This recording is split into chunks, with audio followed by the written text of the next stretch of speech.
एक ओंकार सतनाम करता पुरख निरभौ निर्वैर अकाल मूरत अजूनी सैभंग गुरप्रसाद जप आज सच जुगाद सच है भी सच नानक होसी भी सच। वाहिगुरु जी का खालसा वाहिगुरु जी की फतेह। Dear students, in this video I am going to cover the format of cash flow statement. Cash flow statements तीन activities ਹੁੰਦੀਆਂ operating, investing ਤੇ financing। ਇਹਨਾਂ ਤਿੰਨੋਂ ਐਕਟੀਵਿਟੀਜ਼ ਦਾ ਅਸੀਂ ਫਾਰਮੈਟ ਕਰਨ ਜਾ ਰਹੇ। ਸਭ ਤੋਂ ਪਹਿਲੀ ਐਕਟੀਵਿਟੀ ਕੈਸ਼ ਫਲੋ ਸਟੇਟਮੈਂਟ ਦੀ ਆਪਰੇਟਿੰਗ ਐਕਟੀਵਿਟੀਜ਼ ਹੁੰਦੀ ਹੈ। So I am going to prepare the complete full fledged format of cash flow statement. So you have to write whenever you have to prepare cash flow statement, heading will be cash flow statement in capital letters, cash flow statement as per accounting standard 3 of Companies Act 2013। Accounting standard 3 ने हमारे देश में cash flow statement का format दिया as per accounting standard 3 of companies act 2013। अब हम करने वाले हैं इसका फॉर्मेट। सबसे पहले हमारे पास कैश फ्लो स्टेटमेंट में पर्टिकुलर्स,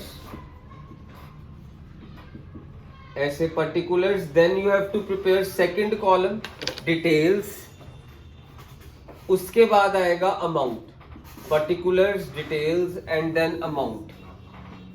हमने डिटेल्स में सारी वैल्यूज डिटेल में फिल करनी है।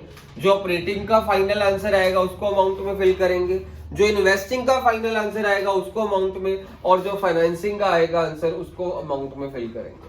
सो सबसे पहले हम फिल करने वाले हैं, सबसे पहले ऑपरेटिंग एक्टिविटीज रोमन लेटर 1 लिखेंगे। Operating activities roman letter 1,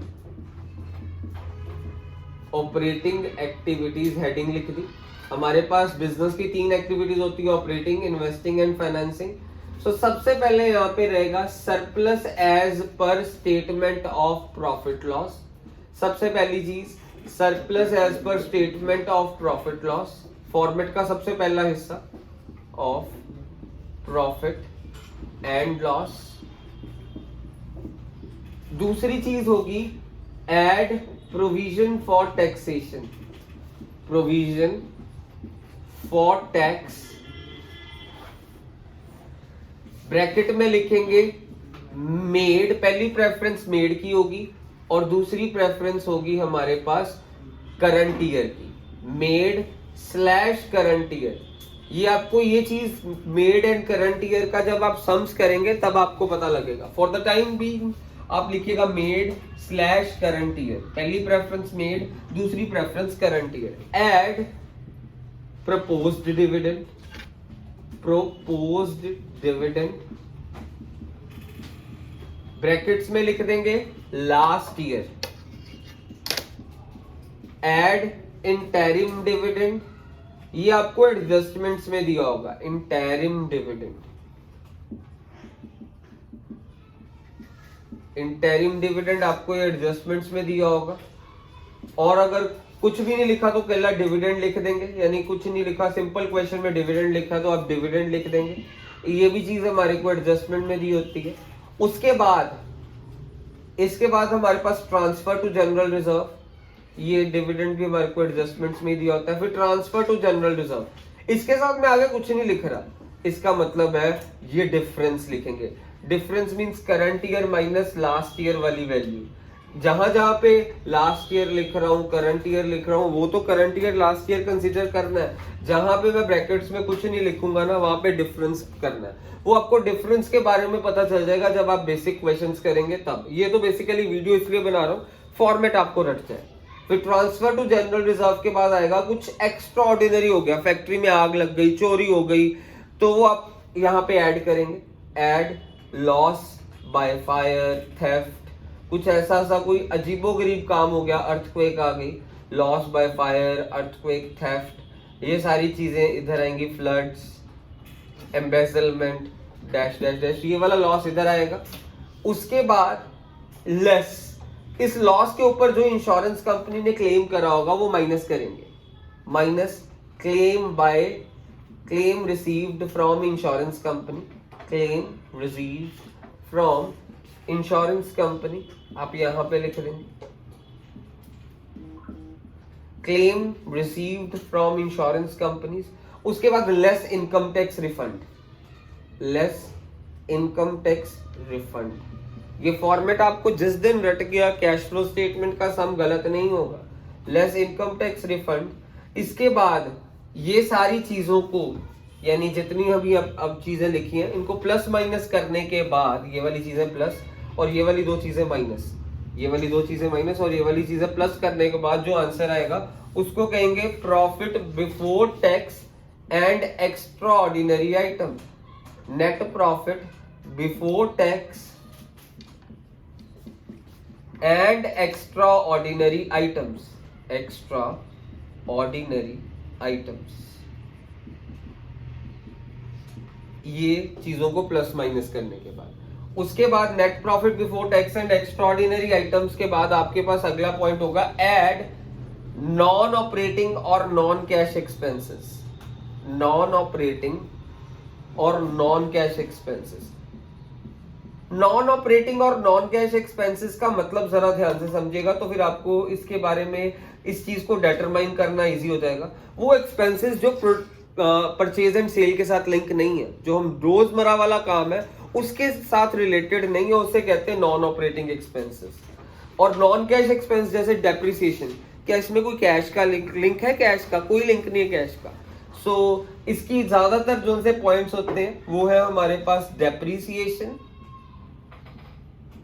depreciation, goodwill written off या गुडविल अमोर्टाइज्ड, एक ही मतलब होता है गुडविल रिटर्न ऑफ और गुडविल अमोर्टाइज्ड का। Depreciation, goodwill written off, patent amortised या patent written off, patents amortised या फिर पेटेंट रिटर्न ऑफ, यानी गुडविल अमोर्टाइज्ड मींस गुडविल की वैल्यू कम होना, पेटेंट अमोर्टाइज्ड मींस पेटेंट की वैल्यू कम होना। उसके बाद हमारे पास loss on sale of fixed assets, loss on sale of fixed assets,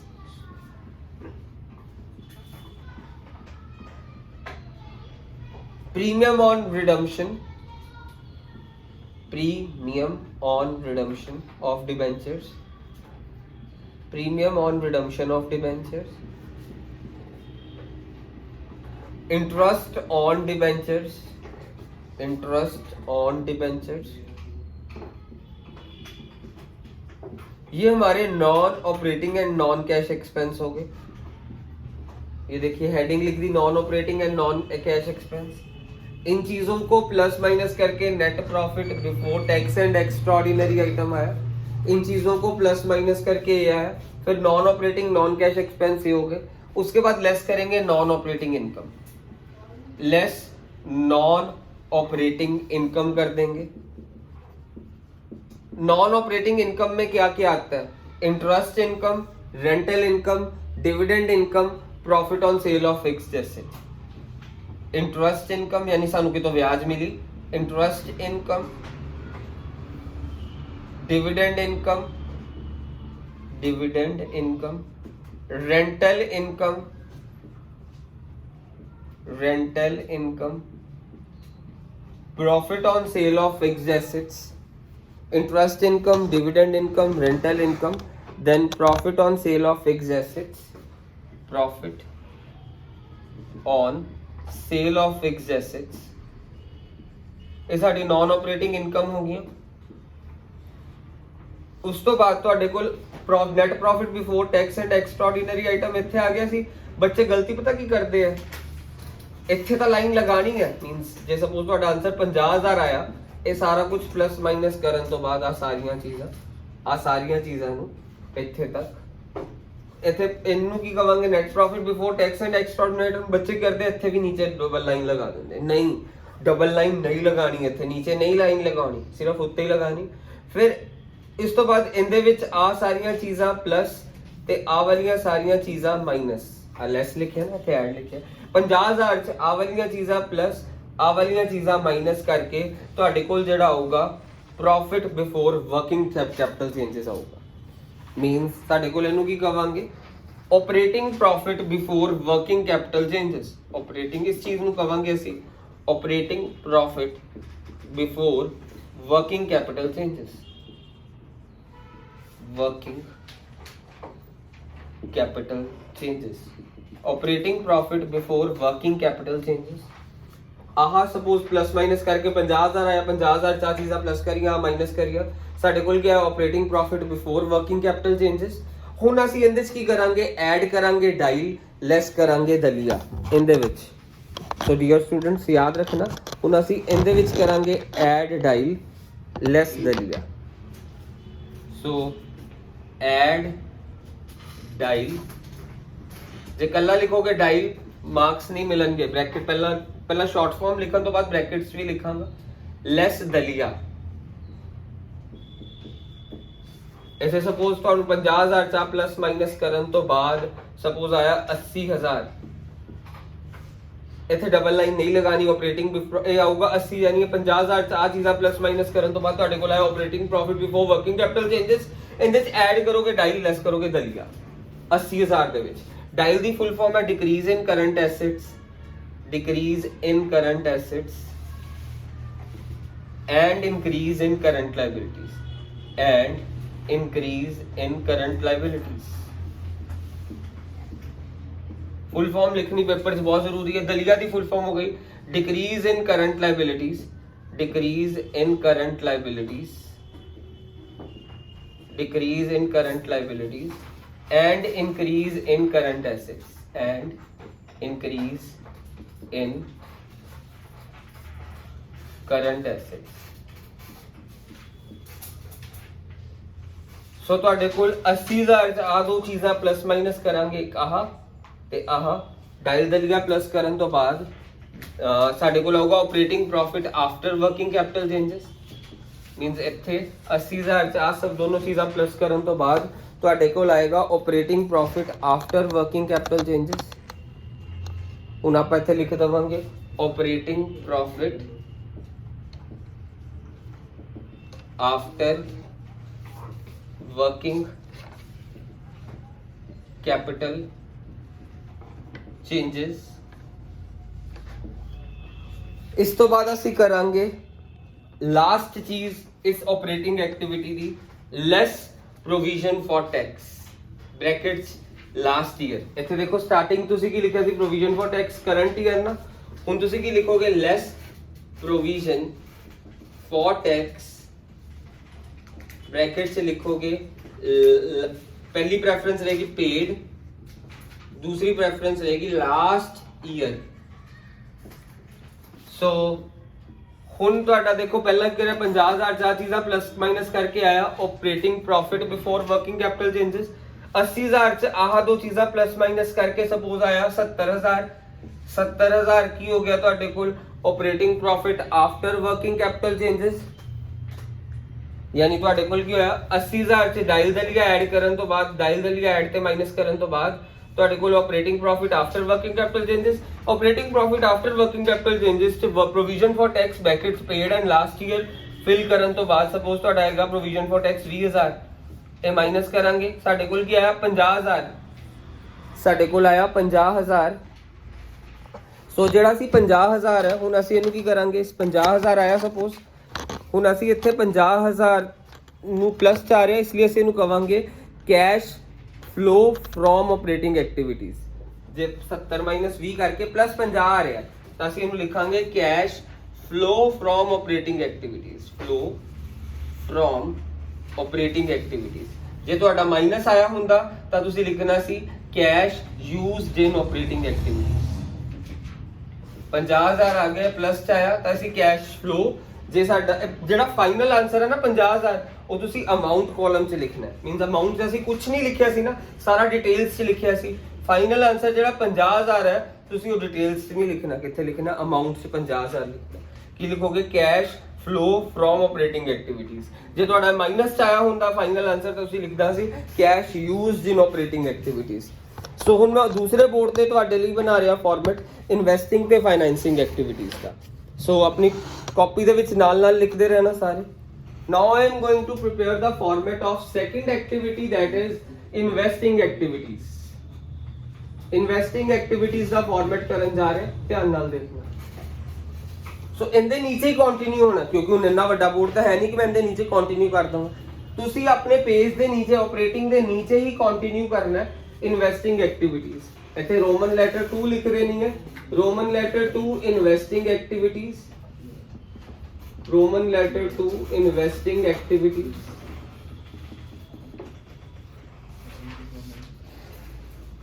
so investing activities basically सारियां आंदियां कित्थों दियां, नॉन करंट एसेट्स चों। ਤੁਹਾਨੂੰ ਉੱਥੋਂ ਦੀ ਜੇ ਤੁਹਾਡਾ ਸੇਲ ਹੋ ਰਹੀ ਹੈ ਤੁਹਾਨੂੰ ਪਤਾ ਚੱਲ ਗਿਆ ਕਿਉਂਕਿ ਐਸੈਟ ਸੇਲ ਕਰ ਰਿਹਾ ਹੈ। ਸੇਲ ਆਫ ਐਸੈਟ ਦੇ ਨਾਲ ਪੈਸਾ ਕੀ ਕਰੂਗਾ ਸਾਡਾ, ਬੇਸਿਕਲੀ ਆਊਗਾ ਨਾ ਤਾਂ ਅਸੀਂ ਪਲੱਸ ਕਰ ਦਵਾਂਗੇ। ਪੈਸਾ ਆਣਾ, ਕੈਸ਼ ਫਲੋ ਸਟੇਟਮੈਂਟ ਕਰ ਰਹੇ ਹਾਂ, ਪੈਸਾ ਆ ਰਿਹਾ ਹੈ ਤਾਂ ਅਸੀਂ ਪਲੱਸ ਕਰਾਂਗੇ।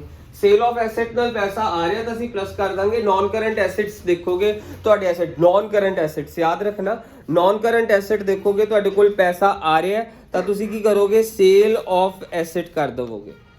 ਸੋ ਇੱਥੇ ਸੇਲ ਆਫ ਐਸੈਟ ਪਲੱਸ ਕਰ ਦੋਗੇ। ਜੇ ਪੈਸਾ ਜਾ ਰਿਹਾ ਹੈ ਤੁਹਾਨੂੰ ਪਤਾ ਚੱਲ ਰਿਹਾ ਦੇਖ ਕੇ ਕਿ ਤੁਹਾਡਾ ਪਰਚੇਸ ਕਰਿਆ ਇਹ ਐਸੈਟ ਨੂੰ, ਤੁਸੀਂ ਕੋਈ asset non current asset purchase ਕਰਿਆ ਤਾਂ ਮਾਈਨਸ ਕਰ ਦਵਾਂਗੇ। ਕਰੰਟ ਐਸੈਟ ਨਹੀਂ, ਨਾਨ ਕਰੰਟ ਐਸੈਟਸ, ठीक है जी। नॉन करंट एसेट जिदा इन्वेस्टमेंट्स खरीद लिया तो परचेज ऑफ इन्वेस्टमेंट्स माइनस कर देवांगे।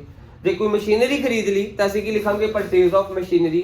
50,000 की खरीदी, 50,000 रुपया कैश जा रहा है माइनस कर देवांगे क्योंकि पैसा जा रहा है। जे असं कोई एसेट वेचिया, जिदा कोई जमीन वेचती, लैंड एंड बिल्डिंग वेचती, 6 लाख की पैसा आ रहा है तो असं sale of land and building इतने 6 लाख लिख देवांगे। एंड इस तो इलावा हुण ध्यान नाल देखियो, ਇੱਥੇ ਅਸੀਂ ਮਾਈਨਸ ਕਰਿਆ ਸੀ interest income, dividend income, rental income minus ਕਰਿਆ ਸੀਗਾ।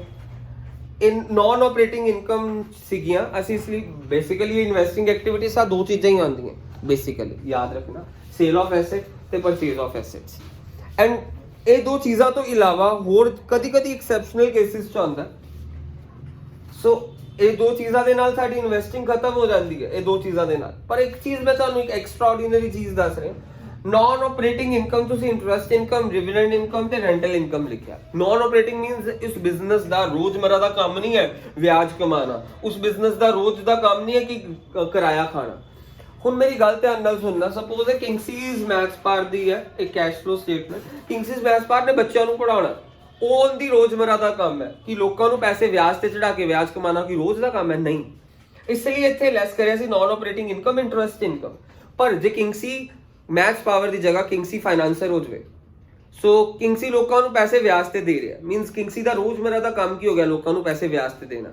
ਮੀਨਸ ਨॉन ਆਪਰੇਟਿੰਗ ਇਨਕਮ ਚ ਇੰਟਰਸਟ ਇਨਕਮ ਕੱਟ ਜਾਊਗਾ ਐਂਡ ਇੱਥੇ ਪਲੱਸ ਹੋਊਗਾ ਇਨਵੈਸਟਿੰਗ ਐਕਟੀਵਿਟੀ ਚ ਇੰਟਰਸਟ ਇਨਕਮ। ਯਾਦ ਰੱਖਿਓ ਇਹ ਚੀਜ਼। ਸੋ ਫਿਰ ਉਦੋਂ non operating income operating activities ਚ ਨਹੀਂ ਆਏਗਾ। ਸਪੋਜ਼ ਕਿੰਗਸੀ ਦਾ ਕੰਮ ਹੈ ਕਿੰਗਸੀਜ਼ ਪ੍ਰੋਪਰਟੀ ਡੀਲਰ, ਮੀਨਸ ਕਿੰਗਸੀ ਇਨਵੈਸਟਰਸ। ਸਪੋਜ਼ ਕਿੰਗਸੀ ਕਰਦਾ ਜ਼ਮੀਨਾਂ 'ਚ ਇਨਵੈਸਟ ਕਰ ਦਿੰਦਾ, ਇਨਵੈਸਟ ਕਰਨ ਤੋਂ ਬਾਅਦ ਉੱਥੋਂ ਕਿਰਾਏ ਖਾਂਦਾ, ਮੀਨਸ ਫਿਰ ਆ ਜਿਹੜੀ ਰੈਂਟਲ ਇਨਕਮ ਹੈ ਉਹ ਨॉन ਆਪਰੇਟਿੰਗ ਇਨਕਮ ਨਹੀਂ ਗਿਣੀ ਜਾਊਗੀ ਰੈਂਟਲ ਇਨਕਮ। ਫਿਰ ਰੈਂਟਲ ਇਨਕਮ ਸਾਡੀ ਇਨਵੈਸਟਿੰਗ ਐਕਟੀਵਿਟੀਜ਼ ਦਾ ਹਿੱਸਾ ਗਿਣੀਆਂ ਜਾਊਗੀ। ਠੀਕ ਹੈ ਜੀ, ਯਾਦ ਰੱਖਣਾ। ਇਹ ਇੱਥੋਂ ਇਸ ਲਈ ਮਾਈਨਸ ਕਰੀਆਂ ਕਿਉਂਕਿ ਇਹ ਕਿੰਗਸੀਜ਼ ਮੈਥਸ ਪਾਰਟ ਦੀ ਸਪੋਜ਼ ਆ ਸਾਡੀ ਕੈਸ਼ ਫਲੋ ਸਟੇਟਮੈਂਟ ਹੈ। ਇੰਟਰਸਟ ਰੋਜ਼ ਦਾ ਕੰਮ ਨਹੀਂ, ਕਿੰਗਸੀਜ਼ ਮੈਥਸ ਪਾਰਟ ਦਾ ਕੰਮ ਕੀ ਹੈ, ਬੱਚਿਆਂ ਤੋਂ ਟਿਊਸ਼ਨ ਫੀਸ ਲੈਣਾ। ਸੋ ਇੰਟਰਸਟ ਇਨਕਮ ਰੋਜ਼ ਦਾ ਕੰਮ ਨਹੀਂ ਹੈ, ਵਿਆਜ ਲੋਕਾਂ ਤੋਂ ਪੈਸੇ ਲੈਣਾ ਉਹ ਕੰਮ ਰੋਜ਼ ਦਾ ਨਹੀਂ, ਇਸ ਲਈ ਮਾਈਨਸ ਕਰ ਦਿੱਤਾ ਸੀ ਲੈਸ ਨॉन ਆਪਰੇਟਿੰਗ ਇਨਕਮ। ਜੇ ਕੰਮ ਹੀ ਕਿੰਗਸੀ ਦਾ ਫਾਈਨਾਂਸਰ ਦਾ, ਮੀਨਸ ਕਿੰਗਸੀਜ਼ ਫਾਈਨਾਂਸਰ ਹੋ ਗਿਆ ਤਾਂ ਯਾਨੀ ਫਾਈਨੈਂਸ਼ੀਅਲ ਕੰਪਨੀ ਹੋਗੀ ਤਾਂ ਉਹਦੇ ਲਈ ਇਹ ਨॉन ਆਪਰੇਟਿੰਗ ਇਨਕਮ ਨਹੀਂ, ਉਹ ਇਨਵੈਸਟਿੰਗ ਐਕਟੀਵਿਟੀ ਦਾ ਹੀ ਹਿੱਸਾ ਹੋ ਜਾਊਗੀ। ਜਿਹੜਾ ਰੈਂਟ ਆਊਗਾ, ਸਪੋਜ਼ ਕਿੰਗਸੀ ਹੈਗਾ ਪ੍ਰੋਪਰਟੀ ਡੀਲਰ ਇਹ, ਜਾਂ ਫਿਰ ਕਿੰਗਸੀਜ਼ ਇਨਵੈਸਟਰ ਹੈ, ਕੋਈ ਵੀ ਉਹਨੇ ਕੀ ਕਹਿੰਦੇ, ਕੋਈ ਸਪੋਜ਼ ਕੋਈ ਲੈਂਡ ਖਰੀਦਿਆ ਉਹਦੇ ਤੋਂ ਕਿਰਾਇਆ ਆ ਰਿਹਾ, ਉਹ ਇਨਵੈਸਟਿੰਗ ਐਕਟੀਵਿਟੀਜ਼ 'ਚ ਫਿਰ ਪਲੱਸ ਹੋਊਗਾ। ਫਿਰ ਉਹ ਇੱਥੇ ਮਾਈਨਸ ਨਹੀਂ ਹੋਊਗਾ, ਇੰਟਰਸਟ ਰੈਂਟਲ ਉਹ ਇੱਥੇ ਪਲੱਸ ਹੋਊਗਾ, ਇੱਥੇ ਮਾਈਨਸ ਹੋਣ ਦੀ ਬਜਾਏ ਫਿਰ ਉਹ ਇੱਥੇ ਪਲੱਸ ਹੋਊਗਾ। ਇਹ ਬੁੱਕ ਦੇ ਵਿੱਚ ਸਿਰਫ 1 ਜਾਂ 2% ਕੁਐਸਚਨਸ 'ਚ ਵਾਲੀ ਚੀਜ਼ ਹੋਊਗੀ। ਸੋ ਦੈਟਸ ਵਾਈ ਮੈਂ ਤੁਹਾਨੂੰ ਦੱਸਦਾ। ਇੱਕ ਹੋਰ ਚੀਜ਼ ਤੁਹਾਨੂੰ ਦੱਸ ਰਿਹਾ, ਹੋਰ ਇੱਥੇ ਕੀ ਹੋ ਸਕਦਾ ਸੀ, ਇੱਥੇ ਗੁੱਡਵਿਲ ਅਮੋਰਟਾਈਜ਼ਡ ਲਿਖਿਆ ਸੀਗਾ, ਮੀਨਸ ਗੁੱਡਵਿਲ ਦੀ ਵੈਲਿਊ ਘਟੀ। ਪੇਟੈਂਟਸ ਅਮੋਰਟਾਈਜ਼ ਲਿਖਿਆ ਸੀ, ਮੀਨਸ ਪੇਟੈਂਟਸ ਦੀ ਵੈਲਿਊ ਘਟੀ। ਪਰ ਜੇ ਗੁੱਡਵਿਲ ਦੀ ਵੈਲਿਊ ਵਧੇ ਤੇ ਪੇਟੈਂਟਸ ਦੀ ਵੈਲਿਊ ਵੀ ਵਧੇ, ਫਿਰ ਅਸੀਂ ਇੱਥੇ ਲਿਖਾਂਗੇ ਮਾਈਨਸ ਪਰਚੇਜ਼ ਆਫ ਗੁੱਡਵਿਲ। ਯਾਦ ਰੱਖਣਾ, minus purchase of patents. So minus purchase of goodwill, minus purchase of patent ਜਾਂ ਫਿਰ ਪੇਟੈਂਟਸ। ਸੋ ਜੋ ਅਸੀਂ ਇੱਥੇ ਕੀ ਲਿਖਿਆ ਸੀ, ਨॉन ਆਪਰੇਟਿੰਗ ਐਕਸਪੈਂਸਸ ਦੇ ਵਿੱਚ ਗੁੱਡਵਿਲ ਅਮੋਰਟਾਈਜ਼, ਗੁੱਡਵਿਲ ਦਾ ਘਟਣਾ, ਗੁੱਡਵਿਲ ਘਟੀ ਤਾਂ ਅਸੀਂ ਇੱਥੇ ਲਿਖੀ ਨॉन ਆਪਰੇਟਿੰਗ ਐਕਸਪੈਂਸਸ। ਪੇਟੈਂਟਸ ਘਟੇ ਅਸੀਂ ਕਿੱਥੇ ਲਿਖੇ ਨॉन ਆਪਰੇਟਿੰਗ ਐਕਸਪੈਂਸਸ। ਜੇ ਤੁਹਾਡੀ ਗੁੱਡਵਿਲ ਵਧੇ ਜਾਂ ਪੇਟੈਂਟਸ ਵਧੇ ਉਹ ਤੁਸੀਂ ਇਨਵੈਸਟਿੰਗ ਐਕਟੀਵਿਟੀਜ਼ ਪਾਓਗੇ, ਤੁਸੀਂ ਕੀ ਲਿਖੋਗੇ ਪਰਚੇਸ ਆਫ ਗੁੱਡਵਿਲ। ਇਹਦੇ ਨਾਲ ਤੁਹਾਡੀ ਇਨਵੈਸਟਿੰਗ ਐਕਟੀਵਿਟੀ ਦਾ ਫਾਰਮੈਟ ਖਤਮ ਹੋ ਗਿਆ। ਇਹ ਜਿਹੜੀਆਂ 3-4 ਚੀਜ਼ਾਂ ਹੋਣਗੀਆਂ ਪਲੱਸ ਮਾਈਨਸ ਕਰੋਗੇ ਤੇ ਪਲੱਸ ਮਾਈਨਸ ਕਰਨ ਤੋਂ ਬਾਅਦ ਜਿਹੜਾ ਫਾਈਨਲ ਆਨਸਰ ਆਊਗਾ ਤੁਸੀਂ ਅਮਾਉਂਟ 'ਚ ਲਿਖੋਗੇ, ਡਿਟੇਲਸ 'ਚ ਨਹੀਂ ਲਿਖੋਗੇ। ਐਂਡ ਜੇ ਤੁਹਾਡਾ ਆਨਸਰ ਪਲੱਸ 'ਚ ਆ ਰਿਹਾ ਤਾਂ ਤੁਸੀਂ ਕੀ ਲਿਖੋਗੇ cash flow from investing activities. ਜੇ ਮਾਈਨਸ 'ਚ ਆ ਰਿਹਾ ਤਾਂ cash used in investing activities. Suppose ਮੇਰਾ ਪਲੱਸ 'ਚ ਆ ਰਿਹਾ ਤਾਂ ਮੈਂ ਇੱਥੇ ਲਿਖ ਦਿੱਤਾ ਪਲੱਸ, ਸਪੋਜ਼ 90,000 ਆ ਰਿਹਾ ਮੈਂ ਪਲੱਸ 90,000 ਲਿਖ ਦਿੰਦਾ। ਸੋ ਕਰੰਟ ਐਸੈਟਸ ਦਾ ਦੇਖਣ ਲੱਗ ਪੈਣਾ, non current asset, sale of non current assets ਮੈਂ ਤਾਂ ਲਿਖ ਵੀ ਦੇਣਾ, purchase of non current assets ਔਰ ਇਨਵੈਸਟਮੈਂਟਸ। ਸੋ ਇੱਥੇ ਨਾਨ ਕਰੰਟ ਐਸੈਟਸ ਦੇਖੇ ਜਾਂਦੇ ਆ। ਉਸ ਤੋਂ ਬਾਅਦ ਹੁਣ ਸਾਡੀ ਥਰਡ ਐਕਟੀਵਿਟੀ ਆਉਂਦੀ ਹੈ financing activities. So now we are going to do third activity of cash flow statement which is also called financing activity। financing activity the format ਧਿਆਨ ਨਾਲ ਦੇਖਣਾ। financing activities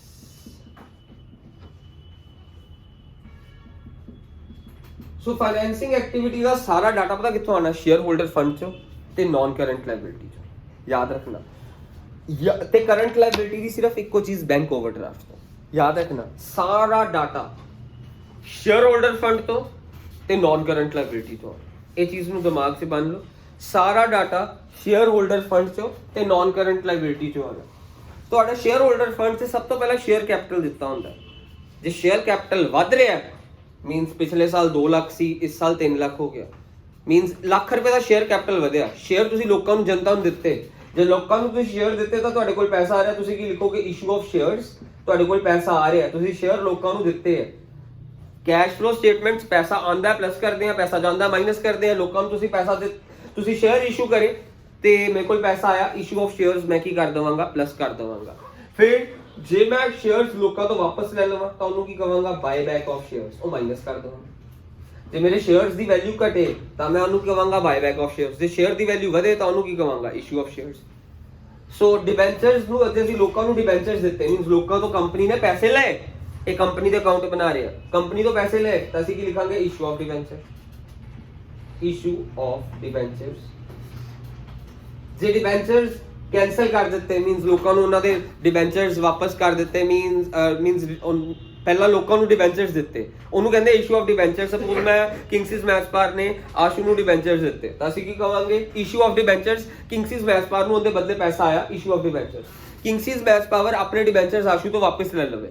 ਜੇ ਕਿੰਗਸਿਸ ਮੈਚਪਾਵਰ ਆਪਣੇ ਡਿਬੈਂਚਰਸ ਇਹਦੇ ਤੋਂ ਵਾਪਸ ਲਊਗਾ ਤਾਂ ਮੀਨਸ ਕਿੰਗਸੀ ਉਹਨੂੰ ਪੈਸੇ ਦਊਗਾ। ਡਿਬੈਂਚਰਸ ਇੱਕ ਹੱਥੋਂ ਕਿੰਗਸੀ ਨੇ ਵਾਪਸ ਲੈ, ਦੂਜੇ ਹੱਥੋਂ ਪੈਸੇ ਉਹਨੂੰ ਦੇ ਦਿੱਤੇ। ਸੋ ਇਹਨੂੰ ਕੀ ਕਹਾਂਗੇ ਰਿਡਮਪਸ਼ਨ ਆਫ ਡਿਬੈਂਚਰ, ਉਹ ਮਾਈਨਸ ਕਰਾਂਗੇ ਕਿਉਂਕਿ ਪੈਸਾ ਜਾ ਰਿਹਾ ਵਾਪਸ, ਕੰਪਨੀ 'ਚ ਪੈਸਾ ਨਹੀਂ ਆ ਰਿਹਾ ਇਸ ਲਈ ਮਾਈਨਸ ਕਰ ਦਿੱਤਾ ਰਿਡਮਪਸ਼ਨ ਆਫ ਡਿਬੈਂਚਰਸ। ਜਿਹੜੇ ਵੀ ਡਿਵੀਡੈਂਡ ਅਸੀਂ ਇੱਥੇ ਲਿਖੇ, ਜਿਹੜੇ ਵੀ ਡਿਵੀਡੈਂਡ ਅਸੀਂ ਇੱਥੇ ਲਿਖੇ ਉਹ ਸਾਰੇ ਡਿਵੀਡੈਂਡ ਇੱਥੋਂ ਮਾਈਨਸ ਹੋ ਗਏ। ਜਿੰਨੇ ਵੀ ਡਿਵੀਡੈਂਡ ਅਸੀਂ ਆਪਰੇਟਿੰਗ ਐਕਟੀਵਿਟੀ ਦੀ ਸਟਾਰਟਿੰਗ 'ਚ ਲਿਖੇ, ਜਿੰਨੇ ਵੀ ਡਿਵੀਡੈਂਡ ਉਹ ਸਾਰੇ ਇੱਥੇ ਮਾਈਨਸ ਹੋ ਗਏ। ਇੰਟਰਸਟ ਔਨ ਡਿਬੈਂਚਰਸ ਤੁਸੀਂ ਯਾਦ ਕਰੋ ਇੱਥੇ ਲਿਖਿਆ ਸੀ, ਇੱਥੇ interest on debentures operating activities ਦੇਖੋ ਐਡ ਹੋ ਰਿਹਾ, ਇਹ ਸਾਰੀ ਚੀਜ਼ਾਂ ਐਡ ਹੋ ਰਹੀਆਂ ਸੀ, ਇੱਥੇ ਐਡ ਹੋ ਰਿਹਾ interest on debentures. Interest on debentures financing 'ਚ ਮਾਈਨਸ ਹੋਏਗਾ, ਇੰਟਰਸਟ ਔਨ ਡਿਬੈਂਚਰਸ ਮਾਈਨਸ ਹੋਊਗਾ। ਸੋ ਫਾਈਨੈਂਸਿੰਗ ਐਕਟੀਵਿਟੀ ਸਾਰੀ ਕਿੱਥੋਂ ਆਉਂਦੀ ਹੈ ਸ਼ੇਅਰ ਹੋਲਡਰ ਫੰਡ ਚੋਂ ਤੇ ਨਾਨ ਕਰੰਟ ਲਾਇਬਿਲਿਟੀਜ਼ ਚੋਂ। ਇਨਵੈਸਟਿੰਗ ਸਾਰੀ ਕਿੱਥੋਂ ਆਉਂਦੀ ਹੈ ਨਾਨ ਕਰੰਟ ਐਸੈਟਸ ਚੋਂ। ਇਨਵੈਸਟਿੰਗ ਸਾਰੀ ਨਾਨ ਕਰੰਟ ਐਸੈਟਸ ਚੋਂ ਆਉਂਦੀ ਹੈ। ਜੇ ਤੁਹਾਡੀ ਨਾਨ ਕਰੰਟ ਐਸੈਟ ਤੁਸੀਂ ਬੈਲੈਂਸ ਸ਼ੀਟ ਦੇ ਨਾਨ ਕਰੰਟ ਐਸੈਟਸ ਨੂੰ ਦੇਖਣਾ ਤੁਹਾਡੀ ਇਨਵੈਸਟਿੰਗ ਐਕਟੀਵਿਟੀ ਆ ਜਾਊਗੀ। ਬੈਲੈਂਸ ਸ਼ੀਟ ਦੀ ਸ਼ੇਅਰ ਹੋਲਡਰ ਫੰਡ ਤੇ ਨਾਨ ਕਰੰਟ ਲਾਇਬਿਲਿਟੀ ਦੇਖਣੀ ਹੈ ਤੁਹਾਡੇ ਕੋਲ ਫਾਈਨੈਂਸਿੰਗ ਐਕਟੀਵਿਟੀ ਆ ਜਾਊਗੀ। ਇੰਟਰਸਟ ਔਨ ਡਿਬੈਂਚਰਸ ਹੋ ਗਿਆ। ਉਸ ਤੋਂ ਬਾਅਦ ਉਹਦੀ ਸਪੋਜ਼ ਤੁਹਾਡਾ ਕੋਈ ਲੋਨ ਸੀਗਾ, ਜੇ ਤਾਂ ਕੰਪਨੀ ਨੇ ਕਿੰਗਸਿਸ ਮੈਚਪਾਰ ਨੇ ਲੋਨ ਲਿਆ ਬੈਂਕ ਤੋਂ ਤਾਂ ਕਿੰਗਸਿਸ ਮੈਚਪਾਰ ਕੋਲ ਪੈਸਾ ਆ ਰਿਹਾ ਤਾਂ ਅਸੀਂ ਕੀ ਲਿਖ ਦੇਵਾਂਗੇ ਰੇਜ਼ਿੰਗ ਆਫ ਬੈਂਕ ਲੋਨ। ਜੇ ਪੈਸਾ ਆਏਗਾ ਪਲੱਸ ਕਰਾਂਗੇ, ਪੈਸਾ ਜਾਏਗਾ ਤਾਂ ਮਾਈਨਸ ਕਰਾਂਗੇ, ਅਸੀਂ ਕੀ ਲਿਖ ਦੇਵਾਂਗੇ raising of bank loan plus ਕਰ ਦੇਵਾਂਗੇ। ਜੇ ਕਿੰਗਸੀ ਨੇ ਆਪਣਾ ਲੋਨ ਕਰਜ਼ਾ ਉਤਾਰ ਦਿੱਤਾ ਬੈਂਕ ਨੂੰ, ਪੈਸਾ ਜਾ ਰਿਹਾ ਕਿੰਗਸੀ ਦੇ ਹੱਥੋਂ, ਅਸੀਂ ਮਾਈਨਸ ਕਰ ਦੇਵਾਂਗੇ, ਕੀ ਲਿਖਾਂਗੇ payment of bank loan, payment of bank loan. So financing activities ਸਾਰੀ ਤੁਹਾਨੂੰ ਦੱਸਿਆ ਕਿੱਥੋਂ ਆਉਂਦੀ ਹੈ। Financing activities non current liabilities ਤੇ ਸ਼ੇਅਰ ਹੋਲਡਰ ਫੰਡ ਚੋਂ ਆਉਂਦੀ ਹੈ। ਤੇ ਇੱਕ ਹੋਰ ਚੀਜ਼ ਤੁਹਾਨੂੰ ਦੱਸ ਦੇਣਾ ਬੈਂਕ ਓਵਰਡਰਾਫਟ। ਬੈਂਕ ਓਵਰਡਰਾਫਟ ਜੇ ਕੰਪਨੀ ਨੇ ਬੈਂਕ ਓਵਰਡਰਾਫਟ, ਤੁਹਾਨੂੰ ਪਤਾ ਸਾਡੇ ਬੈਂਕ ਖਾਤੇ ਸਪੋਜ਼ ਪੈਸੇ ਹੈ ਨਹੀਂ ਤੇ ਬੈਂਕ ਨੇ ਸਾਡੀ ਇੱਜ਼ਤ ਬਚਾਉਣ ਦੇ ਲਈ ਸਾਨੂੰ ਲੋਨ ਦੇ ਦਿੱਤਾ, ਉਹਨੂੰ ਬੈਂਕ ਓਵਰਡਰਾਫਟ ਕਹਿੰਦੇ ਆ। ਬਾਕੀ ਦਾ ਸਾਰਾ ਕੁਝ ਫਾਈਨੈਂਸਿੰਗ ਐਕਟੀਵਿਟੀ ਦਾ ਕਿੱਥੋਂ ਦੀ ਆਂਦਾ ਹੈ, ਨॉन ਕਰੰਟ ਲਾਇਬਿਲਿਟੀ ਚੋਂ ਤੇ ਸ਼ੇਅਰ ਹੋਲਡਰ ਫੰਡ ਦੇ ਵਿੱਚੋਂ ਐਸਐਫ ਲਿਖ ਦਿੱਤਾ। ਇੱਕੋ ਚੀਜ਼ ਕਰੰਟ ਲਾਇਬਿਲਿਟੀ ਚੋਂ ਆਂਦੀ ਹੈ, ਬਾਕੀ ਦਾ ਕਰੰਟ ਐਸੈਟ ਕਰੰਟ ਲਾਇਬਿਲਿਟੀ ਡਾਇਲ ਦਲੀਆ ਚ ਜਾਂਦੇ, ਸਾਰੇ ਕਰੰਟ ਐਸੈਟਸ ਕਰੰਟ ਲਾਇਬਿਲਿਟੀ ਡਾਇਲ ਦਲੀਆ ਚ ਜਾਂਦੇ। ਸਿਰਫ ਇੱਕੋ ਕਰੰਟ ਲਾਇਬਿਲਿਟੀ ਜੋ ਚੀਜ਼ ਆਂਦੀ bank overdraft. Bank overdraft current liability ਦਿੱਤਾ ਹੁੰਦਾ ਪਰ ਉਹ ਡਾਇਲ ਦਲੀਆ ਚ ਨਹੀਂ ਜਾਂਦਾ। ਬੈਂਕ ਓਵਰਡਰਾਫਟ ਜਾਂਦਾ ਸਾਡਾ ਫਾਈਨੈਂਸਿੰਗ ਐਕਟੀਵਿਟੀਜ਼। ਜੇ ਬੈਂਕ ਓਵਰਡਰਾਫਟ ਵੱਧ ਰਿਹਾ ਤਾਂ ਅਸੀਂ ਕੀ ਲਿਖਾਂਗੇ, ਰੇਜ਼ਿੰਗ ਆਫ ਬੈਂਕ ਓਵਰਡਰਾਫਟ, ਪੈਸਾ ਆ ਰਿਹਾ ਹੈ, ਬੈਂਕ ਨੇ ਸਾਨੂੰ ਇੱਜ਼ਤ ਬਚਾਉਣ ਲਈ ਸਾਡੇ ਬੈਂਕ ਖਾਤੇ 'ਚ ਪੈਸਾ ਦੇ ਦਿੱਤਾ। ਰੇਜ਼ਿੰਗ ਆਫ ਬੈਂਕ ਓਵਰਡਰਾਫਟ, ਜੇ ਪੈਸਾ ਜਾ ਰਿਹਾ ਹੈ ਮੀਨਸ ਬੈਂਕ ਨੇ ਜਦੋਂ ਫਿਰ ਇੱਕ ਟਾਈਮ ਬਾਅਦ ਸਾਨੂੰ ਪੈਸਾ ਦੇਣ ਤੋਂ ਬਾਅਦ ਵਾਪਸ ਆਪਣੇ ਆਪ ਕੱਟ ਲੈਣਾ ਨਾ, ਜਦੋਂ ਸਾਡੇ ਬੈਂਕ ਖਾਤੇ 'ਚ ਪੈਸਾ ਆ ਜਾਣਾ, ਤਾਂ ਅਸੀਂ ਕੀ ਲਿਖ ਦਾਂਗੇ, ਪੇਮੈਂਟ ਆਫ ਬੈਂਕ ਓਵਰਡਰਾਫਟ। ਸੋ ਸਾਰੀਆਂ ਚੀਜ਼ਾਂ ਨॉन ਕਰੰਟ ਲਾਇਬਿਲਿਟੀ ਤੇ ਸ਼ੇਅਰ ਹੋਲਡਰ ਫੰਡ ਚੋਂ ਆਂਦੀ ਹੈ ਫਾਈਨੈਂਸਿੰਗ ਐਕਟੀਵਿਟੀ ਦੀ, ਸਿਰਫ ਬੈਂਕ ਓਵਰਡਰਾਫਟ ਆਂਦੀ ਸਾਡੀ ਕਰੰਟ ਲਾਇਬਿਲਿਟੀ ਚੋਂ। ਇਸ ਚੀਜ਼ ਨੂੰ ਦਿਮਾਗ 'ਚ ਬੰਨ ਲਓ। ਸਾਰੀਆਂ ਇਨਵੈਸਟਿੰਗ ਐਕਟੀਵਿਟੀਜ਼ ਨॉन ਕਰੰਟ ਐਸੈਟਸ ਆਂਦੀਆਂ। ਸੋ ਫਾਈਨੈਂਸਿੰਗ ਐਕਟੀਵਿਟੀਜ਼ ਨੂੰ ਸਪੋਜ਼ ਪਲੱਸ ਮਾਈਨਸ ਕਰਕੇ ਜੋ ਵੀ ਆਨਸਰ ਆਂਦਾ ਉਹ ਅਸੀਂ ਕਿੱਥੇ ਲਿਖਣਾ, ਇੱਥੇ। ਸੋ ਇੱਥੇ ਲਿਖਣਾ ਅਮਾਉਂਟ ਦੇ ਵਿੱਚ। ਸਪੋਜ਼ ਮੇਰੇ ਕੋਲ ਇੱਥੇ ਆ ਰਹੇ ਆ ਵਾਲੀਆਂ ਚੀਜ਼ਾਂ ਨੂੰ ਆ ਸਾਰੀਆਂ ਪਲੱਸ ਮਾਈਨਸ ਕਰਕੇ, ਸਪੋਜ਼ ਮੇਰੇ ਕੋਲ ਆਇਆ ਮਾਈਨਸ ਦੇ ਵਿੱਚ 30,000, ਤਾਂ ਮੈਂ ਇੱਥੇ ਕੀ ਲਿਖਾਵਾਂਗਾ, ਕੈਸ਼ ਯੂਜ਼ ਇਨ ਫਾਈਨੈਂਸਿੰਗ ਐਕਟੀਵਿਟੀਜ਼, ਕੈਸ਼ ਯੂਜ਼ ਇਨ ਫਾਈਨੈਂਸਿੰਗ ਐਕਟੀਵਿਟੀਜ਼। ਜੇ ਤੁਹਾਡਾ ਮਾਈਨਸ ਆ ਰਿਹਾ ਉਹਨੂੰ ਅਮਾਉਂਟ 'ਚ ਲਿਖੋਗੇ ਵੈਲਿਊ ਨੂੰ। ਸੋ ਇਹ ਫਾਈਨੈਂਸਿੰਗ ਐਕਟੀਵਿਟੀਜ਼ ਵੀ ਹੋ ਗਿਆ। ਹੁਣ ਲਾਸਟ ਸਟੈਪ ਮੀਨਸ ਹੁਣ ਬੱਚੇ ਸੋਚਦੇ ਖਤਮ ਹੋ ਗਿਆ ਕੰਮ, ਨਹੀਂ, ਇੱਕ ਲਾਸਟ ਸਟੈਪ ਰਹਿ ਗਿਆ। ਲਾਸਟ ਸਟੈਪ ਹੁਣ ਤੁਹਾਡਾ ਰਹੇਗਾ, ਧਿਆਨ ਨਾਲ ਦੇਖਿਓ ਲਾਸਟ ਸਟੈਪ ਕੀ ਹੈ। ਤੁਹਾਡਾ ਪਹਿਲਾ ਆਨਸਰ, ਦੂਜਾ ਆਨਸਰ ਤੇ ਤੀਜਾ ਆਨਸਰ। ਦੇਖੋ ਪਹਿਲਾ ਆਨਸਰ ਮੈਂ ਇੱਥੇ ਕੀ ਲਿਖਿਆ ਸੀ 50,000, ਲੈਟਡ ਵੀ 50,000 ਪਲੱਸ ਆਇਆ। ਦੇਖੋ ਦੂਜਾ ਆਨਸਰ ਪਲੱਸ 90,000, ਮੈਂ ਇੱਥੇ 90,000 ਲਿਖਤਾ। ਤੀਜਾ ਆਨਸਰ ਮਾਈਨਸ 30,000 ਹੈ ਨਾ। ਸੋ ਕਿਉਂਕਿ ਇੱਥੇ ਬ੍ਰੈਕਟਸ ਪਾਈਆਂ, ਤੁਸੀਂ ਪਹਿਲਾ ਪਾਰਟ ਦਾ ਆਨਸਰ, ਦੂਜੇ ਪਾਰਟ ਦਾ ਆਨਸਰ ਤੇ ਤੀਜੇ ਪਾਰਟ ਦਾ ਆਨਸਰ ਪਲੱਸ ਕਰ ਦੇਣਾ। ਉੱਥੇ ਲਿਖ ਦੇਣਾ A + B + C, ਤੁਹਾਡਾ ਰੋਮਨ ਲੈਟਰ 1 ਦਾ ਆਨਸਰ। ਇੱਥੇ ਮੈਂ ਥੋੜੀ ਜੀ ਜਗ੍ਹਾ ਛੱਡਣ ਤੋਂ ਬਾਅਦ, 3-4 ਲਾਈਨਾਂ ਦੀ ਜਗ੍ਹਾ ਛੱਡਣ ਤੋਂ ਬਾਅਦ 1 + 2 + 3 ਲਿਖਣਾ। 1 + 2 + 3 ਮੰਚ ਪਲੱਸ ਕਰਕੇ ਦੇਖ ਲੈਣਾ। ਪਹਿਲਾ ਕੀ ਸੀਗਾ ਤੁਹਾਡਾ, ਇੱਥੇ ਪਹਿਲੇ ਦਾ ਆਨਸਰ ਦੇਖੋ ਆ ਰਿਹਾ 50,000 ਹੈ ਨਾ। ਦੂਜੀ ਐਕਟੀਵਿਟੀ ਦਾ ਦੇਖੋ ਕਿੰਨਾ ਹੈ, 90,000। ਤੀਜੀ ਐਕਟੀਵਿਟੀ ਦਾ ਦੇਖੋ ਕਿੰਨਾ ਹੈ, 30,000। ਤੁਸੀਂ ਕੀ ਕਰੋਗੇ, 1 + 2 + 3 ਕਰੋਗੇ। ਸੋ 1 + 2 + 3 ਕਰਕੇ ਤੁਹਾਡੇ ਮਨ 'ਚ ਕਿੰਨਾ ਆ ਰਿਹਾ, 50 + 90 140, 140 ਮਾਈਨਸ 30। ਆ ਦੇਖੋ ਆ ਵਾਲਾ 50 ਪਲੱਸ ਆ ਵਾਲਾ 90 ਮਾਈਨਸ ਆ ਵਾਲਾ 30। ਸੋ ਤੁਹਾਡੇ ਕੋਲ ਆ ਰਿਹਾ 110। ਤੁਸੀਂ ਕੀ ਲਿਖੋਗੇ, 110 ਪਲੱਸ 'ਚ ਆ ਰਿਹਾ ਤਾਂ ਤੁਸੀਂ ਕੀ ਲਿਖੋਗੇ ਇਹਦੇ ਵਿੱਚ, net increase in cash and cash equivalent. ਜੇ ਤੁਹਾਡਾ ਮਾਈਨਸ 'ਚ ਆਇਆ ਹੁੰਦਾ ਤੁਸੀਂ ਲਿਖਦੇ net decrease in cash and cash equivalent. 1 + 2 + 3 ਕਰਕੇ ਪਹਿਲੇ ਦਾ 50 ਪਲੱਸ ਆ ਵਾਲਾ 90 ਮਾਈਨਸ ਆ ਵਾਲਾ 30, ਮੇਰੇ ਕੋਲ 1,10,000 ਆਇਆ। ਮੈਂ ਇੱਥੇ ਲਿਖਾਂਗਾ 1,10,000 ਐਂਡ ਇੱਥੇ ਲਿਖਾਂਗਾ net increase in cash and cash equivalent, in cash and cash equivalent.